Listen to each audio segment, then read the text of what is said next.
इसकी अतिरिक्त एक बात और है कि एक बार भगवान विष्णु स्वयं द्रव रूप होकर बहने लगे थे, तो ब्रह्मा जी के कमंडल में जाके जो वो मस्त हो गए, सेटल हो गए थे। इस प्रकार साक्षात ब्रह्म द्रव होने के कारण भी गंगा जी का अत्यंत महात्म्य है, इसलिए भगवान ने गंगा जी को अपना स्वरूप बताया है। अब ये जो गंगा जी की कहानी है मैं पहले बता चुका हूँ आपको, इसको फिर दोबारा से थोड़ा सा शॉर्ट में रिपीट कर देते हैं कि जगत जननी महेश्वरी दक्ष कन्या सती के देह त्याग करने पर शिव जी ने तप किया। तब देवताओं ने जगत माता की स्तुति करी है, तो महेश्वरी प्रकट हुई। देवताओं ने पुनः शंकर जी को वरण करने के लिए प्रार्थना की। देवी ने कहा, मैं 2 रूपों में सुमेरु कन्या मेनका के गर्भ से शैलराज हिमालय के घर पे प्रकट होंगी। तदंतर वे पहले गंगा रूप में प्रकट हुई। देवता उनकी स्तुति करते हुए उन्हें देवलोक में ले गए। वहाँ वे मूर्तिमती होकर शंकर जी के साथ दिव्य कैलाश धाम को पधारी। ब्रह्मा जी की प्रार्थना पर अंतर्धान से अर्थात निराकार रूप से वे कमंडलू में स्थित हो गए। ब्रह्मा जी कमंडलू में उन्हें ब्रह्मलोक ले गए। अब उसके बाद समय बीतने पर एक बार शंकर जी गंगा सहित वैकुंठ में पधारे। भगवान विष्णु ने अनुरोध किया और शिव जी ने गायन किया तो जो रागिनी वो गाते वो रागिनी साकार रूप धारण करके मूर्तिमती होकर प्रकट हो जाती। अब उन्होंने श्री रागिनी गानी शुरू करी तो वे भी प्रकट हो गई। अब उस रागिनी से भगवान नारायण मुग्ध हो गए, मस्त हो गए और रस रूप होकर बह गए। ब्रह्मा जी ने सोचा कि ब्रह्म से उत्पन्न संगीत ब्रह्ममय है, संगीत ब्रह्ममय है और स्वयं ब्रह्म हरि भी इस समय द्रवीभूत होकर रस रूप होकर बह गए।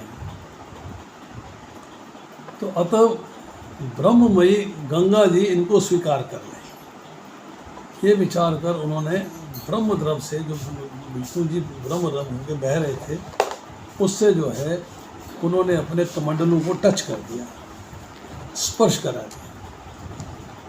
जब स्पर्श करा दिया तो जल जो है गंगा जी में मिल गया और निराकारा गंगा जी जो कि दिख नहीं रही थी, निराकार थी, वो जलमयी हो गई, साकार रूप धारण कर लिया उन्होंने। ब्रह्मा जी फिर ब्रह्मलोक में चले गए। इसके बाद भगवान विष्णु ने वामन अवतार में सात्विक पाद से समस्त द्यूलोक को नाप लिया। तब ब्रह्मा जी ने कमंडलू के उसी जल से भगवान के चरणों का स्नान कराया।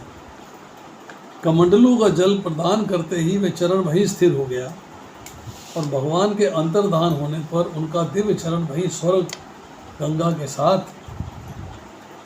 रह गया। उसी से उत्पन्न गंगा जी को महान तप करके भागीरथ जी अपने पूर्व पुरुषों का उद्धार करने के लिए इस लोक में ले आए। यहाँ पर भी शंकर जी ने उसको अपने मस्तक पे धारण किया। तो गंगा जी का जो महात्म्य है, इसकी बड़ी ही सुंदर उपदेशप्रद और विचित्र कथा विस्तार पूर्वक बृहद्रह्म पुराण में मिलती है। उसके मध्य खंड में 12वें श्लोक से लेके 12वें अध्याय में 12वें से 28वें अध्याय में मिलती है। अब आती है चर्चा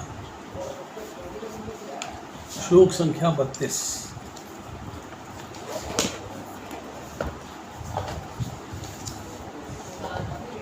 सर्गानाम आदि अंत च मध्यम च एव अहम अर्जुन आध्यात्म विद्या विद्यानाम पादय प्रवधाम अहम।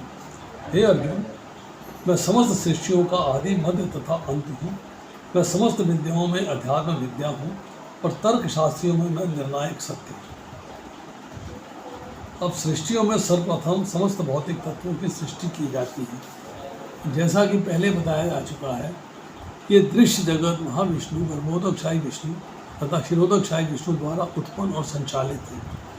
बाद में इसका संहार शिव जी द्वारा किया जाता है। ब्रह्मा जी गौण सृष्टा है, सृजन पालन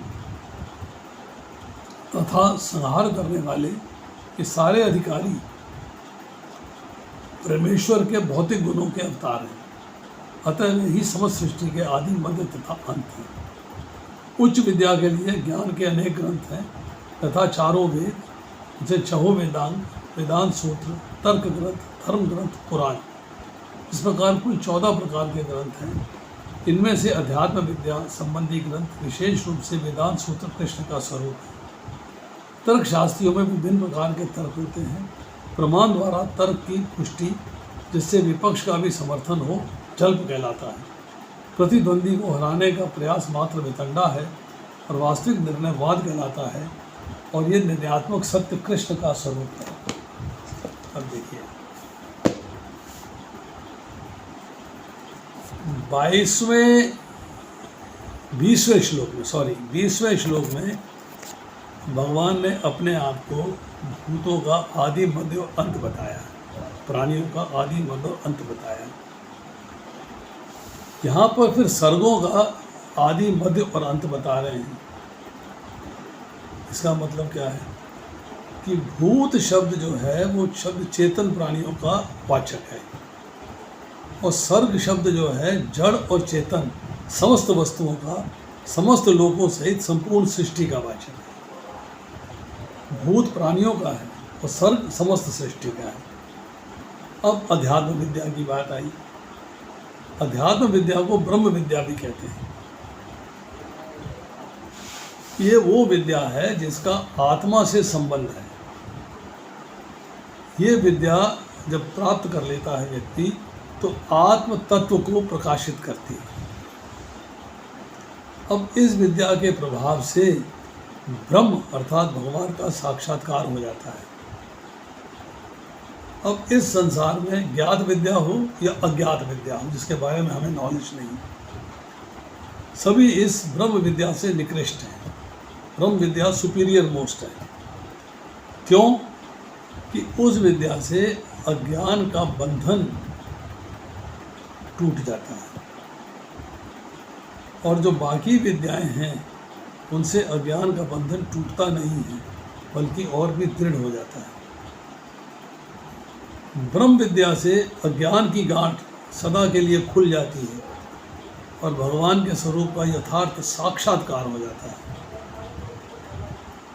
अब वाद की चर्चा आ रही है। शास्त्रार्थ जब करते हैं तो उसके अंदर 3 स्वरूप होते हैं। रूपा लिखते हैं जल, वितंडा और वाद। जल्प क्या है?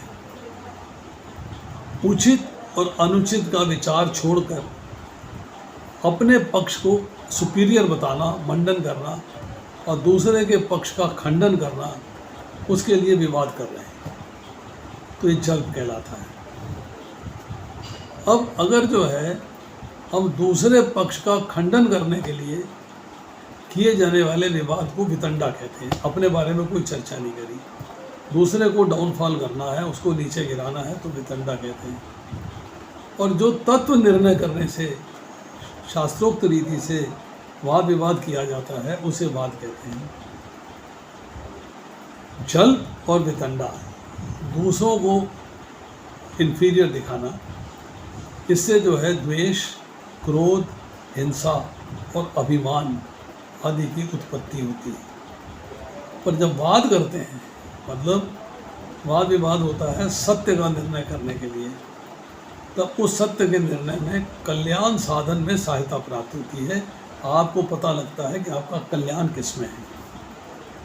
जल्प और वितंडा छोड़ देना चाहिए, त्याज्य है। और वाद अगर नीड अराइज होती है, आवश्यकता पड़ती है, तो उसे एक्सेप्ट करना चाहिए। इसीलिए भगवान ने वाद को अपनी विभूति बताया। अब आती है श्लोक संख्या 33। अक्षराणाम अकार अस्मि द्वंद्व सामसिकस्य च अहम एव अक्षय कालः धाता अहम विश्वत मुख।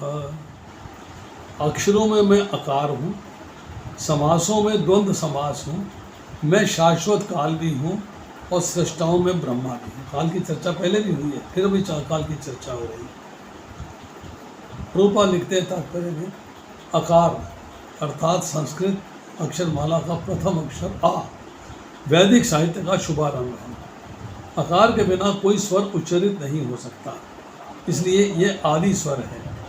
संस्कृत में कई तरह के सामसिक शब्द होते हैं, जिनमें से रामकृष्ण जैसे दोहरे शब्द द्वंद्व कहलाते हैं। इस समास में राम तथा कृष्ण अपने उसी रूप